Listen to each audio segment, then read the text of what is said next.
Welcome back to the Chief Show on One News. We are now in the final stage of our conversation, and now joining us, medyo late na konti, nangalahati ng programa, Ami Pamintuan from the Philippine Star, the porter of the Philippine Star. Ami, welcome back. Yeah, welcome. Yes. And joining us tonight, our second guest is Lieutenant General Antonio Parlade Jr., the spokesman of the National Task Force to End Local Communist Armed Conflict. General Parlade, good evening, and again, always a pleasure to have you with us. Good evening, General. Sir, where are you? Are you in Lucena? Yeah, I'm in my quarters, Lucena. Oh. Okay, sir. Well, sir, of course, you do know what we are talking about, the decision of the Secretary of National Defense to abrogate the agreement between the DND and the University of the Philippines. The long and short of it is this: what is the objective of the military in abrogating this agreement at this particular time? Is there anything that has to do with the timing? What are we looking at? First of all, it's not the military's decision. It's a policy decision. Oh, the S&D. It's a level Secretary Lorenzana. But yes, we expected this. In fact, we've been wanting to have this accord abrogated since, if I'm not mistaken, since 2018. But it's only now that we were able to really push for the abrogation of this accord. Was there a catalyst in Secretary Lorenzana making this decision? Was there something that happened in particular that made him say, "Okay, we back away from this agreement"? I guess it has something to do with the revelations. You know, the Senate inquiry on red tagging, where we were able to share a lot of information about students missing because of their involvement in the armed struggle. So, yeah, I guess it has something to do with that. Talaga namang napakadaming estudyante ngayon ang nare-recruit, and I guess it's also part of the NTF-LCAC's effort to really curb recruitment. Kasi as far as the military is concerned, madali naming ma-address yung armed component. We just had our command conference, and you know, in the conference, we found out that we were able to neutralize around 3,600 armed rebels. But then again, at the end of the day, parang kokonti lang yung nababas. So why is that? That's because of the continuous recruitment. And we see that we've always believed that the center of gravity as far as recruitment of cadres, specifically for the New People's Army, is this University of the Philippines. So, of course, maybe there's something special with UP.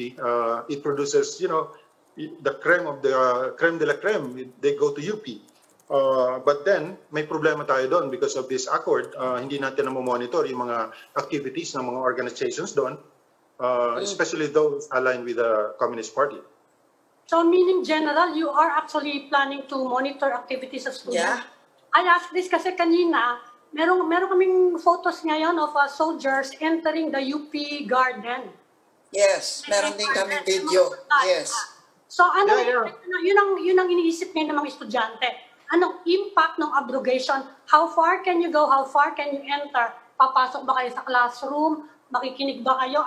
Anong parameters netong abrogation na to, ng cancellation? Yeah. Okay, I'll answer that to the best of my knowledge because I'm not really familiar with the specifics.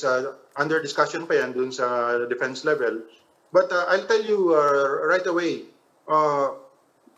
we don't intend to suppress you know, freedom of expression, the academic freedom. And then the presence of the soldiers, they've been there since, I don't know, maybe 3 years or 2 years ago pa. Nagkaroon lang ng COVID, kaya hindi sila... Soldiers? Soldiers? Yes, they're assisting. Hindi, meron silang, alam ko, meron silang detachment or post, no, yung police. But I didn't know na merong sundalo sa loob. You know, soldiers are involved in a lot of things, including... plain clothes. Food production. Are they in plain clothes? Well, sometimes in plain clothes, but as you can see from the video, we have nothing to hide. We go there, we visit the garden. Yeah, but not that one was in line with the terms of the agreement, no, na magpapaalam sa administration. So yun, sinabi naman nila na yes, may prior permission sila. Pero for you to say na may sundalo doon, matagal na, wala pong, kung meron man, talagang yun, flagrant violation po yun ng agreement, no? So are you in effect saying na there's nothing new about the presence of military people there? We were talking about the soldiers in military vehicle kanina na sinasabi niyo nasa video. Yeah. Well, that's I'm referring to that. I'm referring to that. I'm not talking about. I'm not saying that. We're not talking about a different operation altogether. Okay, but going back to the question of AMI, no, what we want to know is when you say that you want to monitor, anong ibig sabihin ng monitor? I mean, kayo ba'y papasok sa mga hall, sa mga corridor na mga building doon? Are you going to freely look for whoever it is or whatever it is you're looking for? Ganun ba yun? I don't know if I'll be allowed to tell you what we can do, but we can do a lot of things. You know, we can enroll. In fact, we can yes, enroll our soldiers. That's understood. Be part of the pwedeng maging part ng faculty, pwedeng maging estudyante. Kung papasa sila. Of course. Papasa sila. Grabe, oh. Ang dami, you know. Ang dami. I passed UP, you know. Yes, I know. I'm Yes, just kidding. Pinalo ko yung kapatid ko. Sabi ko, first year ka pa lang dito. Ba't ganyan na yung itsura mo? Pero yes, sir. Pero hindi. Iba naman kasi yung magtuturo sa magmo-monitor. Iba yun, sir, eh. Nakakapraning yung monitoring. Diba? Well, so that's what we want to know. What kind of monitoring is needed in UP and what's the extent of that? You know, monitoring, we go back to that inquiry. Well, yeah, let's just stick to the monitoring. We've been doing monitoring functions. That's part of our mandate. There's nothing wrong with that. That's part of the job of your security sector to make sure that our communities are safe, the school grounds are safe.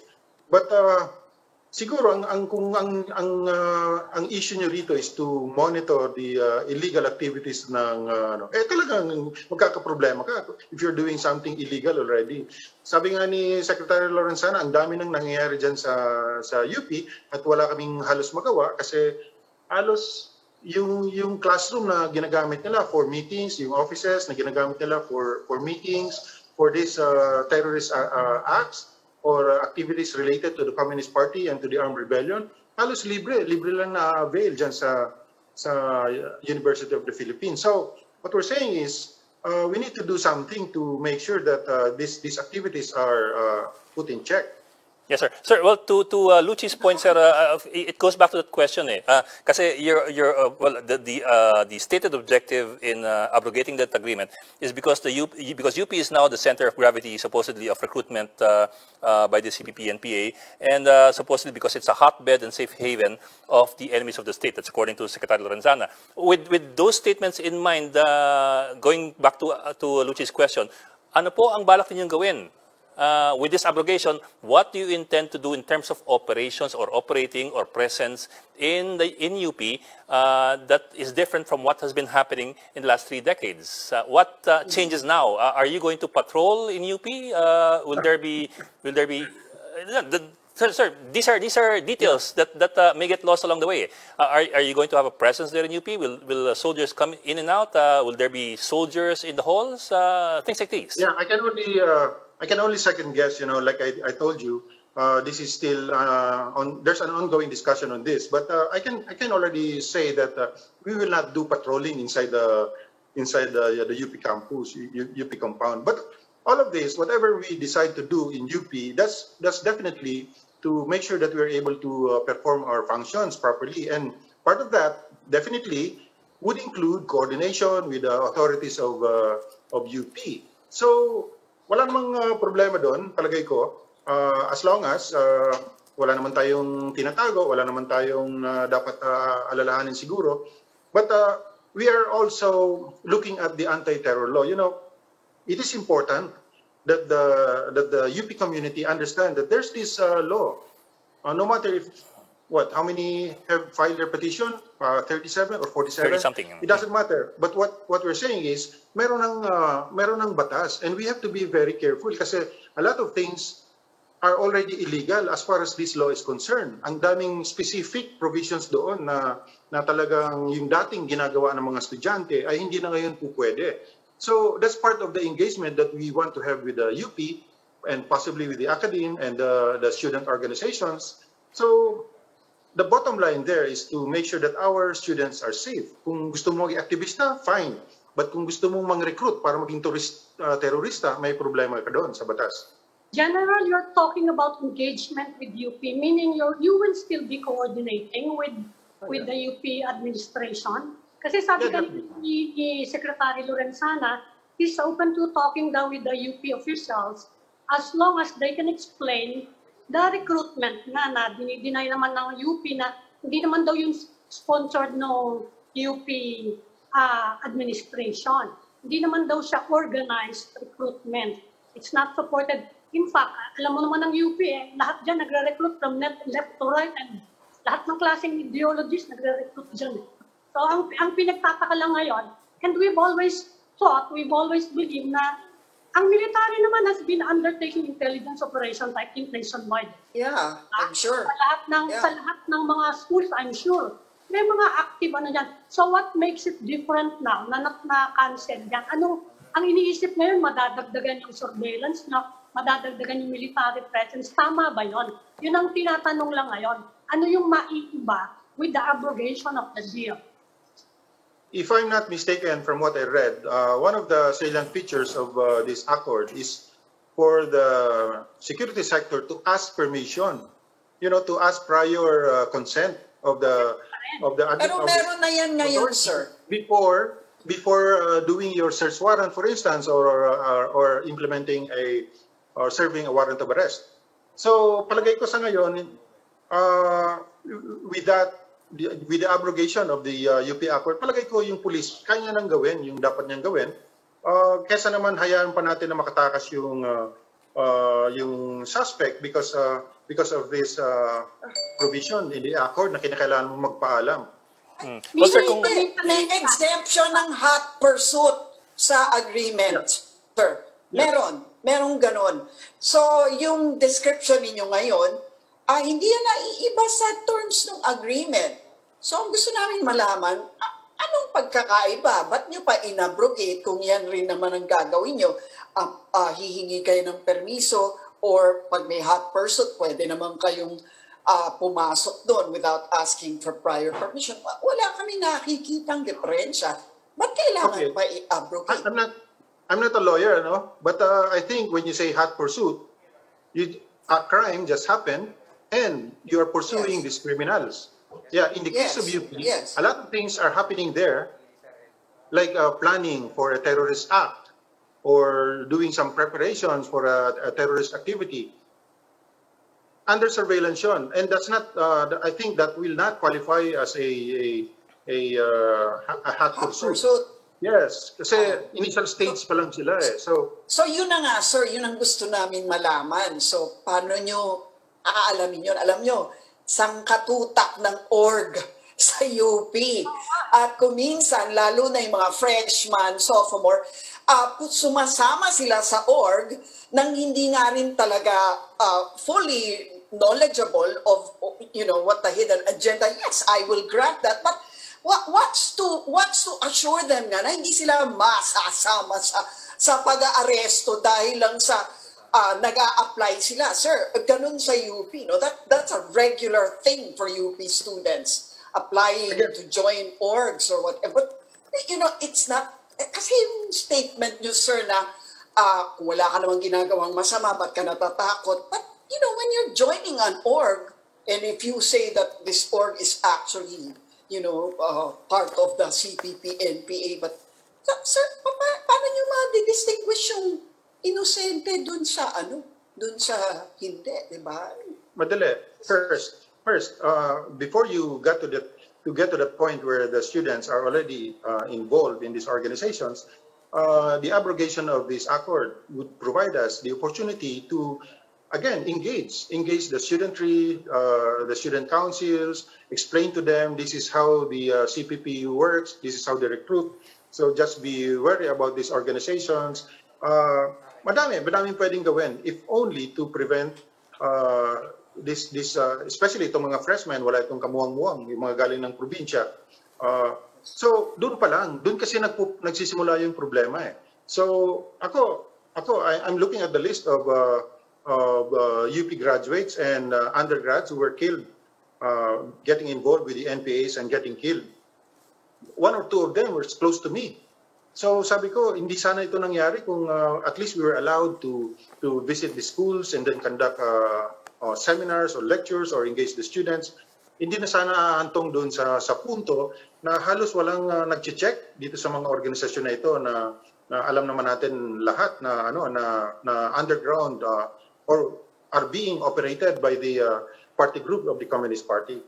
Well, sir, serving arrest warrants is one thing kasi that's issued naman by the court. And in the end, I don't think anybody can really stop an arrest warrant being served if it's issued by a legitimate court. However, my question to you is this: is it possible for UP or any state university, or any university for that matter, to prevent military personnel from entering a campus, considering that a school still has its own rules and can still prevent people from coming in if by its understanding no law has been violated? So can you push that? How far can you push that? For example, if the UP administration says we are putting up our own rules, hindi pwedeng basta-basta pumasok ng walang paalam ang military unless it's serving a warrant of some sort by the PNP, how does that go?